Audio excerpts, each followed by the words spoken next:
Be me, 29, getting ready for another dating event because apparently that's what we do now when the apps don't work. My apartment's a mess.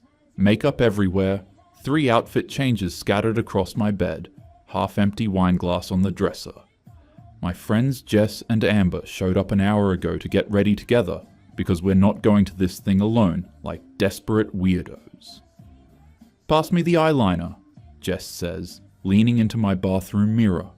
She's 28, works in marketing, always looks put together even when she's complaining about being a disaster. Amber's on my bed scrolling through the event page on her phone. It says here guys pay $75. We get in free. As they should, Jess says. Men should invest if they're serious. I'm straightening my hair, trying to get it perfect. The event's at some wine bar downtown. I found it 3 weeks ago during one of those 2 a.m. scrolling sessions after another Hinge match stopped responding. Professional singles mixer, it said, ages 25 to 35. I figured why not? Can't be worse than the apps. My ex used to take me to that place, Amber says, staring at the venue photo. Which ex? I ask, even though I know. She means Connor, 6'2" finance guy. Dumped her 8 months ago and she's definitely over it, except she brings him up minimum twice a week. Connor, the emotionally unavailable one. There it is. All men are emotionally unavailable, Jess mutters. My Hinge matches are so boring I want to cry. Like, can you hold a conversation? Ask a question? Anything? I get it. My last situationship was with Derek. Consultant, 6'1", made good money, had his life together. We hung out for 3 months. He said he wanted something real, but kept me as an option while he figured his shit out. Then he just stopped texting. Didn't even have the balls to officially end it. Derek texted me last week, I say, putting down the straightener. Both of them turn. What did he say? Amber asks. Just hey. That's it. Hey. What did you do? Left it on red. I didn't. I responded. We texted for 2 days before he ghosted again, but they don't need to know that. Jess raises her wine glass to not settling for breadcrumbs from mediocre men. We all drink to that. I look at myself in the mirror. Black dress. Heels that make me almost 5'8", makeup on point. I'm not saying I'm a 10, but I'm definitely a solid 7, maybe 8 with the right lighting. I work in non-profit communications, make decent money for what it is, have my own place even if I need a roommate to afford it. I'm a catch. We all are. What are we even looking for tonight? Amber asks. Jess answers first. Someone tall enough that I can wear heels. Someone with an actual career, not a side hustle. Someone who doesn't live with roommates at 30. Bare minimum, Amber agrees. I just want someone who can hold a conversation, I say, and isn't obsessed with video games or sports. Like, have a personality? Right? How is that too much to ask? We're not being unreasonable. These are basic standards. If guys can't meet them, that's on them. My Uber notification pings.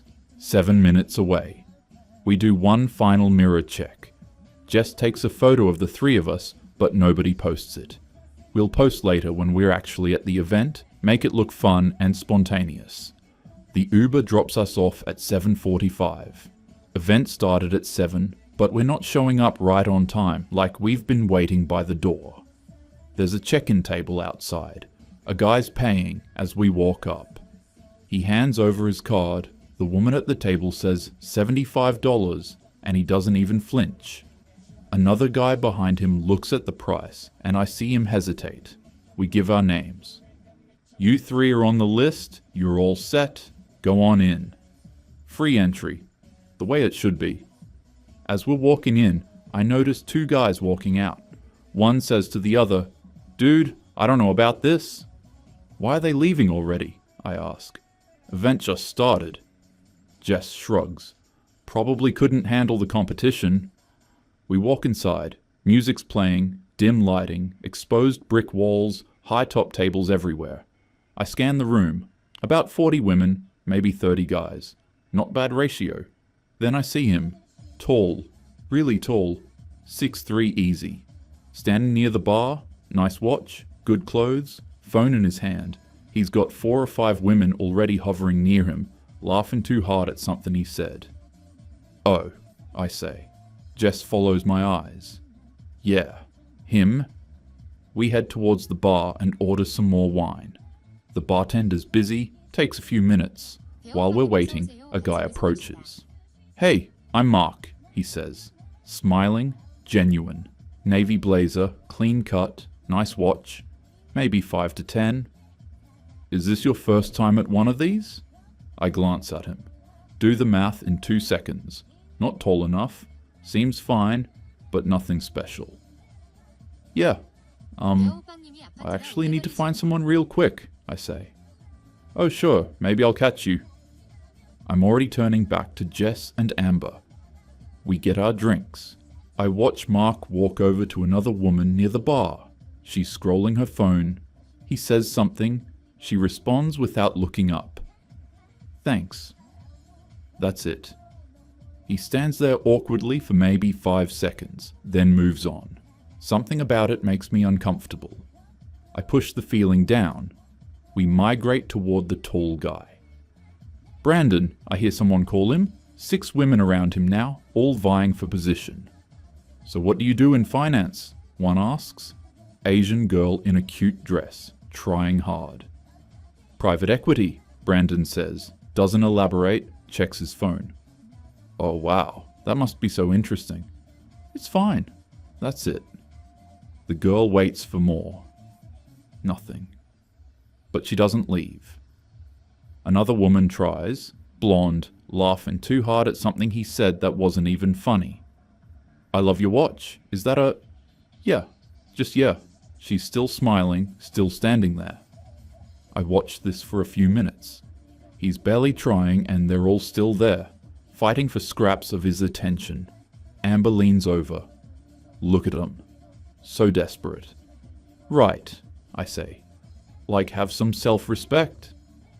5 minutes later, I'm working my way into Brandon's orbit, waiting for an opening. He glances at me. I try a different angle. Mention an article I read about the market. He actually looks at me for more than 2 seconds. "You follow finance?" he asks. I try to stay informed. Cute.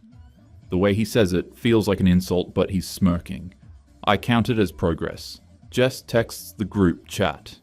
"He's definitely into you." I glance back at Brandon. He's already talking to someone else. On his phone again. Across the room, I see Mark trying with another woman. She says something, checks her phone, says, "I see someone I know," and walks away. He stands there for a second, then heads to the bar. Another guy, shorter, wearing glasses, approaches our group. "Hey, have you guys been to one of these before?" Amber barely looks at him. "No." "Oh, cool. I was just wondering if..." "Sorry, we're kind of in the middle of something," Amber says. He nods, walks away. I didn't even catch his name. By 9 o'clock, I notice something. The room looks different. More women, fewer men. When did that happen? 2 guys walk past me toward the exit. One says to the other, "Dude, that was brutal." 8 approaches. "Man?" Not one conversation. I'm done with these. They leave. I count the men in the room. Maybe 20 left? Started with 30. Near the bar, I hear voices. A guy with a clipboard talking to the bartender. "What's our count?" Clipboard guy asks. Started with 38. Down to maybe 18 now. Shit. Worse than last month. Same pattern every time. They pay, try for an hour, leave. I'm close enough to hear this. Pretend to look at my phone. "Women keep asking why there's no good guys here," Clipboard guy says. The bartender laughs. "The good ones already left, brother." I feel that uncomfortable thing again. Look around. He's right. Way more women than men now. Back with my friends. Amber's upset. What happened? I ask. I was talking to Brandon and he just walked away. Literally mid-sentence. What an asshole, Jess says. Then why do I still want to go back over there? Amber's voice cracks. Because he's hot, Jess says. That's just reality. More guys leave. I watch 3 walk out together. None of them look back. Mark's at the bar talking to the bartender now. Not going well? The bartender asks. Is it that obvious? Mark says. I've worked a dozen of these. Same thing every time. I don't get it. I asked questions, listened, tried to connect. Nothing. Like I'm invisible. You're just not what they're looking for. Mark finishes his drink. $75 to be ignored. This was my last one. He pays and leaves. I watch him go. Feel weird about it. Can't explain why. The clipboard guy walks past again, on his phone now. I hear fragments. 38 paid. Maybe 15. Still here? No. It's not the venue. It's the dynamic. Male attendance down 70% in 18 months. He sees me listening, walks further away. I look at the room again. So many women. So few men. And most of the women are still clustered around Brandon and maybe one other tall guy near the back. The rest of the space feels empty. By 10:30, the energy's completely shifted. Maybe 25 women left, maybe 10 guys. The music's lower, lights slightly brighter. The venue's ready to close. I'm tired. My feet hurt. I've had 3 glasses of wine and I'm not even buzzed, just exhausted. Jess is at a table scrolling her phone. Amber's in the bathroom, probably crying about Brandon again. I watch the room. A woman approaches one of the few remaining guys. Average height, decent looking, seems nice. She talks to him for maybe 30 seconds. Then her eyes drift to Brandon across the room. The guy notices, says something. She makes an excuse and walks away. He sits down alone, pulls out his phone, doesn't try again. Another guy just gets up and leaves. Doesn't say goodbye to anyone, just walks out. I go outside for air. The clipboard guy, the organizer, is out here on his phone, pacing. I'm telling you, this model isn't sustainable. 40 women showed up, only 10 guys still here. They're leaving earlier every month. It's not the venue, it's...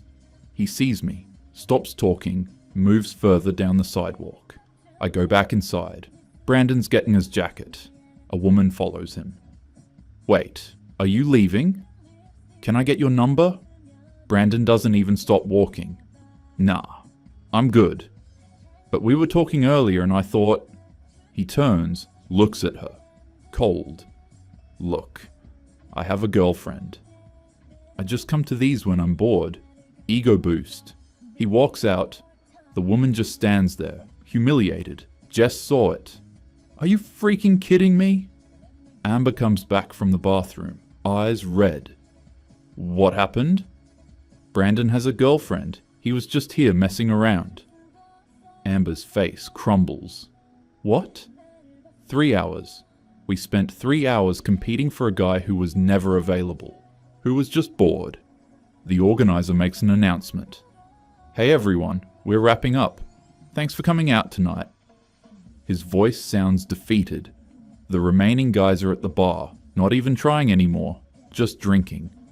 One of them sees us looking and shakes his head. We get our coats. The venue feels sad now. Empty.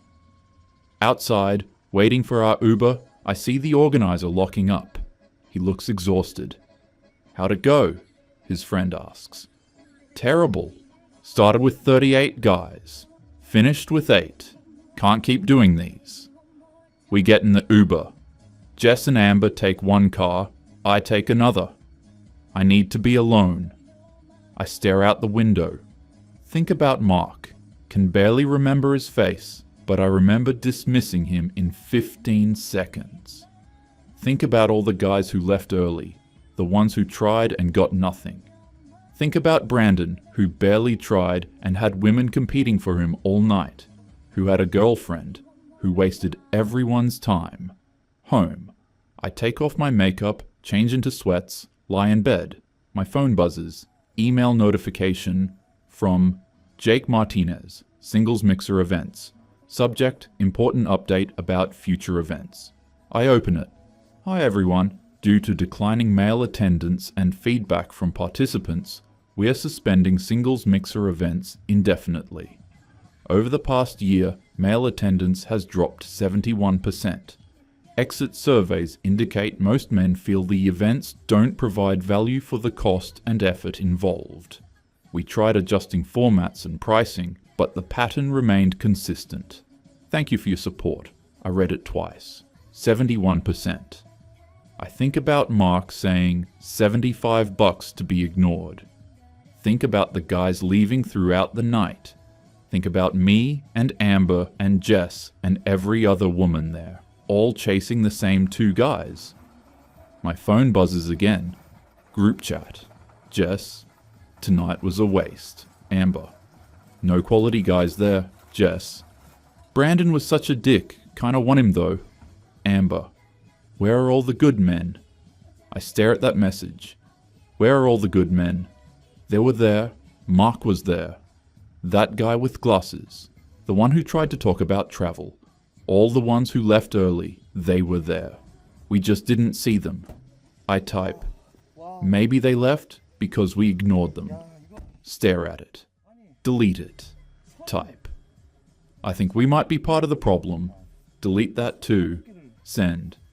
Yeah, tonight sucked. I'm going to bed. I put my phone down. Stare at the ceiling.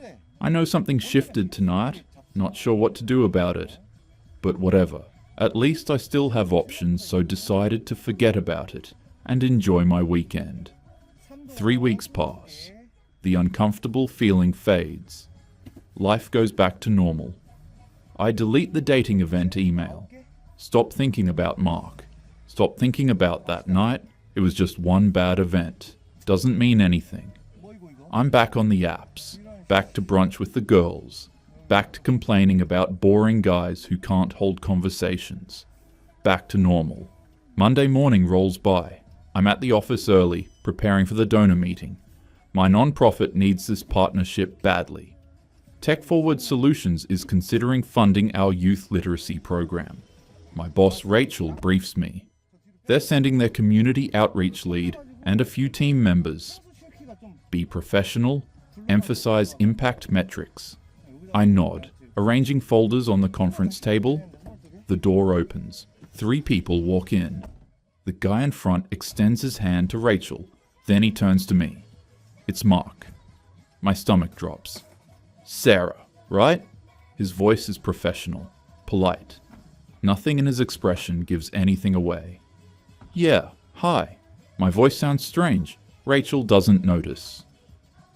Mark heads their community initiatives. He'll be evaluating alignment with your program. We sit. I can barely focus. Mark asks questions about our metrics, our target demographics, our measurement strategies. I answer on autopilot. He takes notes. The meeting runs 30 minutes. Professional, cordial, suffocating. We'll be in touch within the week, Mark says as they're leaving. His colleagues walk out first. Mark lingers, organizing his papers. Rachel steps out to take a call. We're alone. Silence. Small world, I say finally. Yeah, more silence. I need to say something. Anything. That event was kind of a disaster, right? Mark looks at me. Really looks at me. Was it? I mean, yeah. Barely any guys there. Weird vibe. There were plenty of guys there. At the start, I fidget with my pen. I guess. Just no quality guys, you know? Mark stops organizing his papers. No quality guys. I mean, you talked to me for 15 seconds. My throat tightens. I talked to a lot of people. Did you? His voice isn't angry, just tired. Or did you spend 3 hours competing with every other woman there for one guy who barely looked up from his phone? I feel my face get hot. That's not fair. Attraction isn't a choice. I can't force myself. I'm not asking you to be attracted to me. He cuts me off. I'm asking you to treat people like humans. I was polite. You don't even remember me, do you? Not until right now. Silence. He's right. Mark continues. I tried with 8 women that night. 8. You know how long the longest conversation lasted? 2 minutes. Most were under 1. Maybe if what? If I were more interesting? More confident? There's an edge now. I'm 5'10", software engineer, make 6 figures. I volunteer teaching kids to code. I read, travel, ask questions, actually listen. But I'm not 6'3", so I'm furniture. You're being, I watched men leave all night. Good men. Guys who paid $75, dressed well, came prepared with actual conversation. They tried genuinely, got nothing, left defeated. I don't know what to say. You know why there were barely any guys there by the end? Male attendance at those events dropped 70% in 2 years. 70. We're done paying to be ignored while women chase the same guy who treats them like options. The tall guy, Brandon, he had a girlfriend. Mark's voice is flat. Told someone he goes to those events when he's bored. For an ego boost. And you all knew something was off, but you stayed anyway. I feel sick. You want to know where all the good men are? Mark picks up his bag. We were there. You just didn't see us? And now we're not coming back. He heads for the door. Mark, he stops. Doesn't turn around. For what it's worth? I don't know how to finish that sentence. It's not worth anything? That's the point. He leaves. I sit there alone in the conference room. My hands are shaking. That night, I can't sleep. Keep replaying the conversation with Mark. I open my laptop. Google, why men don't go to dating events? Reddit threads everywhere. YouTube videos, articles. Paid $80 to be invisible. Same 5% of guys get all attention. Rest of us are furniture. Tried with 10 women. Not one real conversation. Done. I read for an hour. It's all the same. Mark's story repeated hundreds of times. I think about that night. Try to remember the other guys who approached. Can't picture their faces. Only remember Mark, because of today. And Brandon, who I chased for 3 hours. Who had a girlfriend. I close my laptop. That uncomfortable feeling is back. Bigger now. 3 days later, I'm at Jess's apartment. Wine night. Just us and Amber. So that tech company, Jess says, they gonna fund your program? Maybe. Their guy seemed interested. What was he like? I pause. Actually, it was that Mark guy from the event. Amber looks up. Who? The guy who approached me at the beginning. Navy blazer. They both stare blankly. I don't remember him, Jess says. Exactly. I take a breath. He said something that's been bothering me, about how we ignored all the normal guys and just chased Brandon. Amber frowns. We didn't ignore anyone. We kind of did though. Like I barely gave him 15 seconds. Because you weren't interested, Jess says. That's allowed. But what if we're all doing that? And that's why there's no guys at these events anymore. Silence. Are you seriously blaming us right now? Amber's voice has an edge. No, I'm just saying maybe... Maybe what? We should force ourselves to be attracted to guys we're not into? Jess stands up. That's some internalized misogyny right there, Sarah. That's not what We have standards, Amber says. There's nothing wrong with that. We're not the problem. Men are. But the guy said attendance dropped 70%. Because men can't handle rejection. Jess cuts me off. They're too fragile. That's on them. They should try harder if they want our attention, Amber adds. We're the prize. They need to earn it. I open my mouth. Close it. You're not seriously falling for this nice guy bullshit, are you? Jess is looking at me like I'm crazy. I just thought maybe... Men always blame women for their problems, Amber says. Always. Don't fall for it. The conversation moves on. I stay quiet. Walking home that night, I think about what they said. Maybe they're right. Maybe I was falling for some manipulation. Mark was probably just bitter. Couldn't handle that women have standards now. We're not the problem. We can't be. I open Hinge, swipe past 3 guys under 6 feet with good profiles. Match with a tall guy whose bio is just here for fun. He messages, "Hey." I respond immediately. The uncomfortable feeling is still there, but I ignore it. Because admitting I'm wrong means I wasted years chasing the wrong guys. Means my standards are broken. Means I'm the reason I'm single. And that can't be true. It's not me. It's them. It has to be.